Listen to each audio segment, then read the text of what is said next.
Will you divorce me? My mistress is pregnant. What? One day, when I returned from work, my husband suddenly confronted me with a divorce. Mistress, a child? He said it's because you never get pregnant. I've shifted my attention to a younger, more beautiful woman in her 20s. We've only been trying to have a baby for about 6 months. Yet, could he really find a replacement so quickly and consider remarriage that soon? I thought my husband must have been cheating on me long before.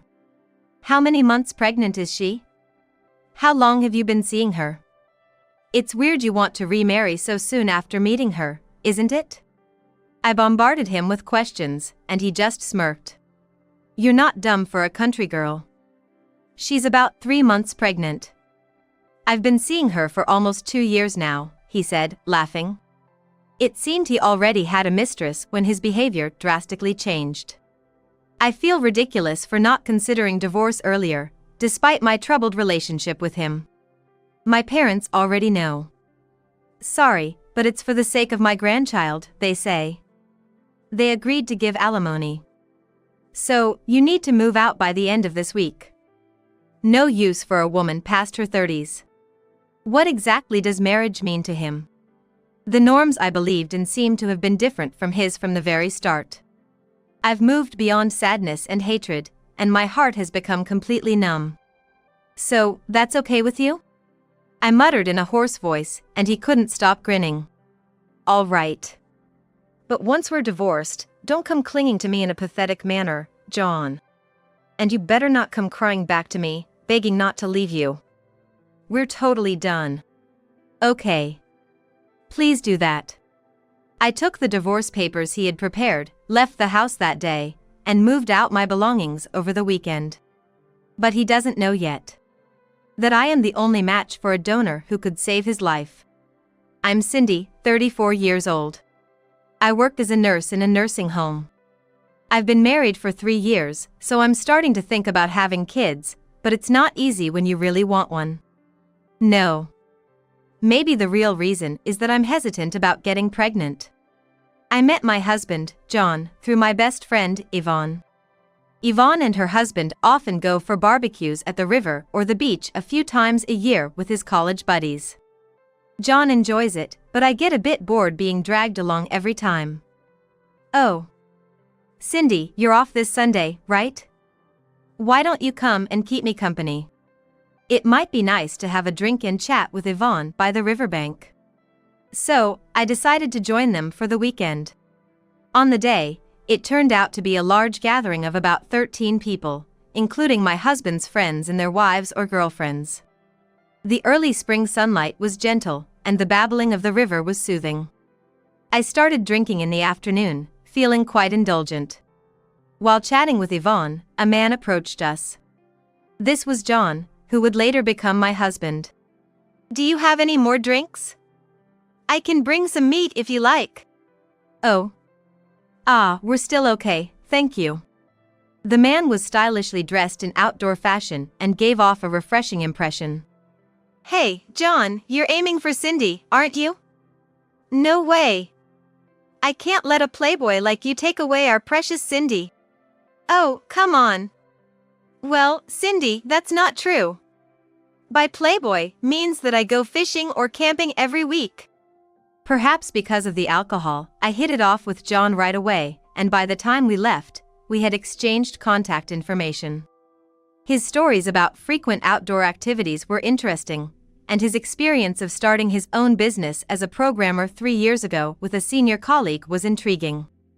As a nurse with only experience in nursing and reading as a hobby, everything he talked about was new and fascinating to me.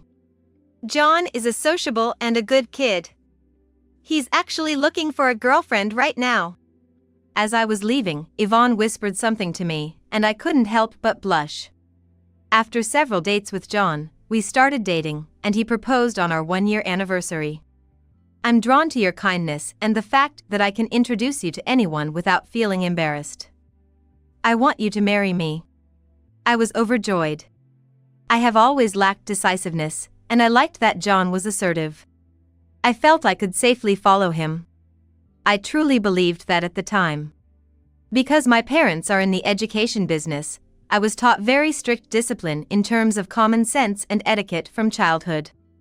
Especially my father, who hated dishonesty, would not allow us to even joke about straying from the right path.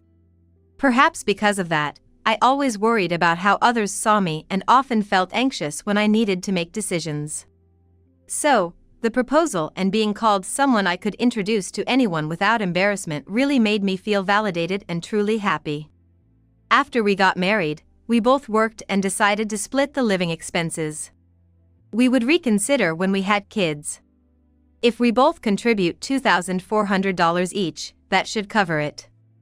Until we have a child, we can each manage the remaining money, right? Got it. However, this might not have been such a great idea. I knew before we married that John had many friends from his outdoor activities, school days, and work. Maybe because he could spend the leftover money freely, he would go out drinking on days without overtime and spend weekends fishing, golfing, or camping. Hey, aren't you spending too much? We're married now, so try to be a bit more considerate with your spending. I meant to express my concern, but John's mood soured instantly. Huh? I have enough. It's my business how I spend my money. Besides, I can only do this until we have kids. Let me be free. I'm sorry. I hadn't expected him to get so angry, and after that, I rarely interfered with his private life. As long as he was staying within budget and still valued our time together, I had nothing to complain about. Sorry, I don't think I'll be able to come home from work until the weekend. That's okay, good luck. I won't have the weekend off, so just relax at home when you're done. I'll make something and put it in the fridge. Thanks. Then chill plenty of beer too. Got it. Both my husband and I have irregular working hours because of our jobs, and when deadlines approach, he often spends nights at the rented office. I don't have weekends off either, so it's almost like living with a roommate. Still, I was happier than ever because I got to spend more time with him than when we were dating. However, after a year of such life, he started going out drinking with friends even on days we could have spent together. It felt like I was being left behind. After getting married, I realized that when he drinks too much, he becomes a different person. Hey! Your master is home. Where's my welcome? Come out here, you country girl. He sometimes called me a country girl. Because of my job, I could only dye my hair in subdued colors, I didn't do nails, and my makeup was minimum. He seemed to think that made me look plain and unfashionable. It's a trivial thing, but being told so repeatedly was quietly stressful. Sometimes, I went back to my parents' house and complained. It's so annoying every time. Plus, he comes home drunk every day, and on his days off, he goes out alone. I'm not just a roommate. Exaggerating my anger always made my parents laugh and listen to the story. You knew John was sociable and still married him, right? If something bothers you, talk it out when he's sober. Yes, you gotta solve it together now that you're married. But John might change when you have kids. Your father was like that too. That might be true. We agreed on financial rules until we have a child. The dynamics of our marriage might change when we have a child. My mother's words made me feel a bit more optimistic. That night, John came home after having a light drink with friends at a pub. Having been reminded by my mother and recently nudged by my in-laws about having a child, I decided to bring up the topic. Hey, it's been over a year since we got married, don't you think it's time to consider having a child? Your mother calls now and then to hint about it. After getting out of the bath and drinking a beer, my husband seemed to think it over. Well, I'm good for now. Just smooth it over with Mom, will ya? I'm enjoying myself. I was a bit disappointed, but since we'd only been married a year, I decided to respect his feelings at the moment. When I told my mother over the phone about my husband's reaction, she said, "Well, that's unfortunate. But having children is all about timing, so let's just wait patiently." Okay. But don't keep your husband's stress bottled up. I'm here to listen, so come over and vent all you want. That's the secret to a long-lasting marriage, she laughed it off, which helped me cheer up. However, when we visited my in-laws for holiday greetings, the topic of grandchildren came up again. John is the eldest of 3 siblings. His younger sister still lives at home with his parents, and his younger brother already lives out of state with his wife and child. Ever since we got engaged, they have hinted they hoped we would live with them eventually. I've been thinking it's about time too, but Cindy's job is so hectic. She says she's not ready yet emotionally. So please wait a little longer for us. John made it sound like he was waiting for my sake. Huh? What is this? Noticing my expression, John nudged my thigh under the kotatsu. Really? But Cindy, you're 32, right? You should seriously start thinking about it, or you might not be able to have children when you want to. Yes. While holding back my mixed feelings, I managed to smooth things over without causing a scene. I tried to ignore it, but the pent-up frustrations towards my husband were too much to bear. When we got home, he acted as if he'd forgotten he ever said those things, turning on the TV and starting to drink a beer. Hey, what was that earlier? You were the one who said you didn't want kids yet, right? It made it seem like I'm the bad one. Perhaps my tone annoyed him because he slammed his hand on the table and stood up. Shut up. Whether or not we have kids is up to me since I'm the one with the seed. If you want a kid, just keep quiet and listen to me. I was so taken aback by his outburst that I couldn't respond immediately. Being the eldest son, it's natural for them to talk about grandchildren, right? Just agree with me, and it'll be fine. Satisfied with my silence, he stood up, beer can in hand. Listen, from now on, what I say is absolute in my house. If you disobey me, we won't have children. Your position as a wife will become even worse, so you better be prepared for that. With a smirk, he patted my shoulder and disappeared into his room. I was scared of the man who had just yelled at me. Being spoken to like that, in a way that demanded submission, was new and frightening, and tears of frustration and fear started to flow. Yet, at that time, I believed that once married, you stick it out to the end was the norm. Every family has its issues, and once you're married, you're supposed to work through them together. But from that day on, John started to test me. Beer, remote, iron, with just a word and a nod, expecting me to understand his demands. Despite my complaints, when I handed him a beer or grabbed the remote for him, he would smirk satisfactorily. It seemed trivial, but I absolutely shouldn't have complied with it. By the time I realized this, it was already too late. My relationship with my husband had become like that of master and servant, and I had been reduced to a compliant housekeeper who couldn't voice any complaints, almost as if brainwashed. As this kind of life continued and 2 years of marriage passed, my husband suddenly said, maybe it's time we seriously start trying for a child. I felt weary in my relationship with my changed husband, and I was becoming anxious about our future together. Lately, he had been drinking more, both at home and outside. He always enjoyed drinking, but I couldn't help but wonder if he was on his way to alcohol dependency. I was growing increasingly disgusted with my husband, who couldn't control his drinking even at his age. A child will change him, my mother's words were my last hope. If we do have a child and he doesn't change, I'll seriously consider divorce. With that resolution in my heart, I agreed to try for a baby. However, even after 6 months, I had not become pregnant. Hey! Why aren't you getting pregnant? Is there something wrong with your body? Go to the hospital right away. Perhaps, as my mother-in-law had said, it's not possible when you want it most. I hurried to get tested at the hospital, but they found no issues with my body, only adding to my anxiety. Then, one day, my husband came home sober. Unusually, and told me something unexpected. I've got something important to discuss. I've been feeling off lately. When I went to the doctor, they found I have a disease.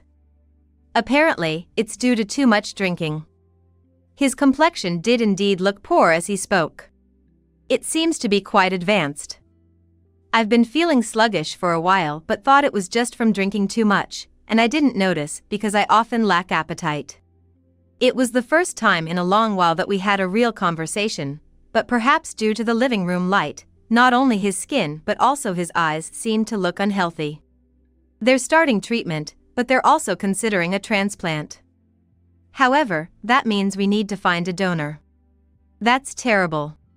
I'm sorry, but could you also get tested at the hospital soon? I might need you as a donor. I plan to have my family tested too, but I think my parents are probably too old. Hearing this from my husband made my heart clench. Becoming a donor for my husband. Instantly, I felt the urge to refuse. If it were the me from the beginning of our marriage, I would have done anything for my husband. Believing that was the ideal state for a married couple. But could I really continue to take care of this selfish man for the rest of our childless marriage? The feelings of wanting to refuse and the belief that I should help him because we were married were conflicting within me. Plus, the idea of undergoing surgery was scary in itself. Yet, what came out of my mouth was, okay. I'll get tested soon. Refusing felt like straying from the path of decency. I was afraid that someone would think that. If I got tested and didn't match, I could confidently say I did my part. I went for the tests on my next weekday off and later heard from the doctor. You're a match. If there's no improvement with the current treatment, we'll proceed with the transplant. Although I had anticipated it, it turned out I was a match. The results for my brother-in-law and sister-in-law weren't out yet. If I was the only match, I resolved to go through with being a donor for my husband. However, I couldn't bring myself to tell my husband the results right away. If possible, I wanted someone from his family to take on that role. After about 3 days of agonizing, something even more shocking than my husband's illness hit me. Can we get a divorce? My mistress is pregnant. What? Even though I've been trying, you never got pregnant. I've moved on to a younger, beautiful woman in her 20s. My mind was swirling with question marks. We had only been trying to conceive for about half a year. And he had already found someone else? Is it possible to consider remarrying someone you just met? I thought my husband must have been cheating on me for a while. How many months pregnant is she? How long have you been seeing her? It's strange to want to remarry so soon after meeting her, isn't it? As I fired questions at him, he just smirked. You're not dumb for a country girl. She's about 3 months pregnant. Our relationship has been going on for almost 2 years now, he said, laughing. I was stunned by his response. It seems he already had an affair by the time I noticed he had changed. It's almost comical now, how I struggled with our relationship yet tried not to think about divorce. Why did you continue our marriage if you had someone else? It's absurd. If we had divorced earlier, I wouldn't have had to suffer like this. This isn't something a human should do. Before I knew it, I was crying and yelling at my husband. No, she was just a fling. But you couldn't get pregnant. Actually, my parents said they'd help us financially if we had a grandchild. Financial help? What do you mean? Work has been slow lately. I haven't been earning as much as before. That's also why I've been drinking more. When I told my dad we couldn't show him a grandchild yet, he promised to help if we could. So that's why he suddenly started talking about having children. I was shocked to realize that he wanted to use a child to get financial support from his parents. The parents at home already know. I feel bad for you, but if it's for the sake of a grandchild, it's unavoidable. They seem willing to pay alimony. So, please leave by the end of this week. There's no use for a woman past her 30s. The tears on my cheeks stopped abruptly. What even is marriage to him?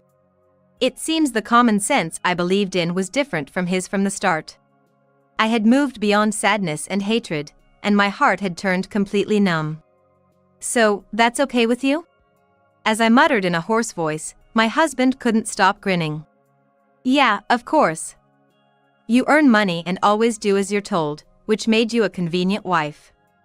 But now, I had somewhat realized he thought of me this way, but it still hurt to hear it said out loud. She is young and beautiful, and since she's pregnant, my parents have promised to support us. Besides, her family is rich even though they're from the countryside. There's no reason to keep you around anymore. Got it. But when we divorce, make sure you don't come clinging to me in a pitiful state. You better not come crying back to me, begging to stay. We're completely done. Okay. Please do that. I took the pre-filled divorce papers he had prepared, left the house that day, and moved out my belongings over the weekend. The alimony was paid in full by his parents, and the divorce was finalized quickly. It seems for his parents, as long as someone could bear them a grandchild, anyone would do. Thinking about it made the nearly 3 years I endured seem foolish. Back at my parents' home, I told them everything about my life so far, my husband's illness, and that I was a match for the donor test. My father was furious and said decisively, "You don't have to be a donor for such a person." I never expected my father, a man of strong principles, to say something so resolute without hesitation. But what if no one else is a match, as a human being? It's him who's unforgivable as a human being. I will never allow anyone to hurt you, Cindy. My mother hugged me and nodded in agreement with my father's words. What do you want to do? Do you want to sacrifice yourself for John, who betrayed you? I don't want to. I really don't want to become a donor. But I thought refusing would be straying from the path of humanity. As soon as I voiced my true feelings, the emotions I had suppressed came flooding out. I guess I had been prioritizing how others viewed me over my own feelings without even realizing it. Trying to be a good person, I had neglected my own feelings, and I only realized it now. No matter what anyone says, we will protect you. Tears began to fall freely. Perhaps our opinions have been suppressing your own identity. People's feelings are important, but you must first take care of yourself. People who don't value themselves can't expect to be valued by others. It was a revelation. I truly believed that was right. Because I hadn't valued myself, my husband had treated me carelessly. I had unknowingly allowed myself to be treated that way. I've learned a valuable lesson. I decided to move on. I vowed never again to treat myself poorly. About a month later, my ex-husband called my smartphone several times. It must be about that. Though I thought I didn't want anything to do with him anymore, having regained my strength back at my parents' home, I was curious about his situation and answered the phone. I heard from the doctor today. You were the only match. The donor candidates included his parents, his sister, his brother's wife, and me, 6 people in total. His parents were both over 65, so they were not considered, and his brother's wife was pregnant with their second child and had refused. Among his sister, his brother, and me, I was the only one who matched. It feels like God has given me a chance for payback. Please! Help me! If you become a donor, my life will be saved. Well, that's no longer my concern. When I responded indifferently, I could hear anger seeping into my ex-husband's voice. Why are you being so cold? I'm about to have a child. You'd be robbing a child of their father. Don't you think that's pitiful? I was infuriated that my ex-husband was using a child to beg for his life. If it had been our child, I would have gladly become a donor for him. I don't feel sorry for you anymore, a complete stranger. I even think it would be better if you just died. If you're so desperate to live, why don't you ask your new wife right now? There might be a chance, right? When I said that, I sensed him falter. What? She's pregnant. I can't ask her that. Come on, please. If you abandon me when you're a match, you're done as a human being. You wouldn't be so unreasonable, right? As a human being, unreasonable. These were the words that had always constrained me. My ex-husband must be confident that using these words would make me yield. You thought I'd agree if you said that? Just as you cherish your own life, I value mine. I will never forgive you, who treated me like a maid and then discarded me. I'm sorry. I realize that was wrong. But I need your help. Weren't we partners once? Cindy was always kind, right? If you abandon me now, you'll regret it and suffer one day. It seemed my ex-husband understood me better than I thought. Indeed, the person I was before the divorce might have chosen to become a donor rather than deal with the guilt. Even if it makes me a bad person, I will not help you. I'm not kind enough to risk my own life for a complete stranger. Don't joke around. Thinking you can act highly just because you're being nice. You're just a simpleton. All you had to do was listen to me. That was your only good trait. Seeing his strategy to evoke my sympathy fail, he reverted to his usual domineering tone. He thinks that by yelling, I would shrink back. Indeed, if my ex-husband were here in front of me in a room alone, I would naturally be intimidated. But now, we are just talking on the phone. Why should I listen to you? Because I have to bear your child? I don't even want your child anymore. Plus, you know the conditions for a donor. I'm no longer your spouse. Above all, I have absolutely no desire to be a donor. After a moment of silence, my ex-husband said something outrageous. Fine, then let's get married again. That way I'll be your spouse. Right?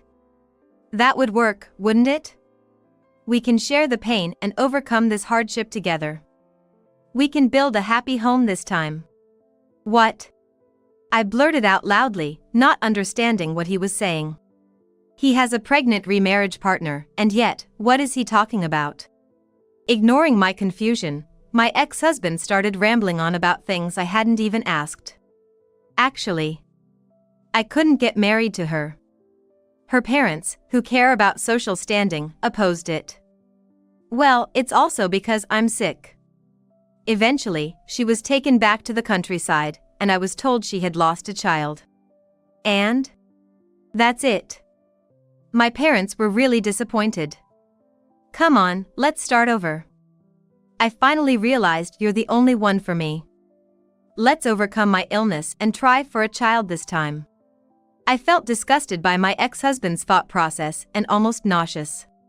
First, he uses a child as a shield, then resorts to threats, and when that fails, he pleads for reconciliation. I can't understand his nerve. In the end, this person can only love himself, he's the only one that matters to him. Did you listen to what I said? I have no intention of becoming a donor. Without that intention, I can't be a donor. But, from now on. Didn't I tell you when we divorced? Never show me such a pathetic side of clinging to me. No, but... At that point, my father took the smartphone from me and spoke into the phone. My father's voice was quiet but low and angry. Hello, is this John? Oh, father? Let me be clear. We will never allow our daughter to become a donor. Understand? Don't ever contact us again. If you persist, we have ways of dealing with it. After saying that, my father hung up the phone and blocked the number. Handing me back the smartphone, my father patted my back and burst into laughter. How funny! Caught up in the moment, I couldn't help but laugh along. My mother, curious and worried, came to see what was happening and joined in the laughter. The sense of security I felt as a child spread warmly through my chest. After my father spoke up, I never heard from my ex-husband again. However, there was one instance when my in-laws showed up at my parents' home. Cindy, we deeply apologize for our past rudeness. So please, we beg you, marry him again and become his donor. Otherwise, our son. Please. You're the only one who can save him. Seeing my in-laws pleading, I did feel sympathy for them. Yet, I don't think it's right for me, who was neglected by my ex-husband, to sacrifice myself to save him. I must decline. I still want children of my own, and I don't want to risk my future for someone who betrayed me. Please leave. Just as you care about John, we care about our daughter. Don't try to use her conveniently now after putting her through so much. But my father coldly cut off my clinging mother-in-law. Do you know that John treated Cindy like a slave? We have evidence, and if you make any more outrageous requests, we'll sue for emotional abuse. Perhaps the in-laws had sensed something was off from how we interacted. We're very sorry. They apologized and left with shaky steps. Can we actually sue for emotional abuse even though we received alimony and are divorced? Who knows? I don't care much about that. My father laughed heartily and went inside. There has been no contact from my ex-husband's family since. According to my best friend Yvonne, she visited my ex-husband in the hospital. He looked gaunt and unrecognizable. While I hope he recovers, his future is no longer my concern. It's been half a year since the divorce, and I'm now living on my own for the first time since leaving my parents' home. This experience has allowed me to acknowledge and respect my feelings honestly. It feels like my once restricted life is finally opening up. From now on, I plan to live joyfully, valuing myself as much as I value the people around me.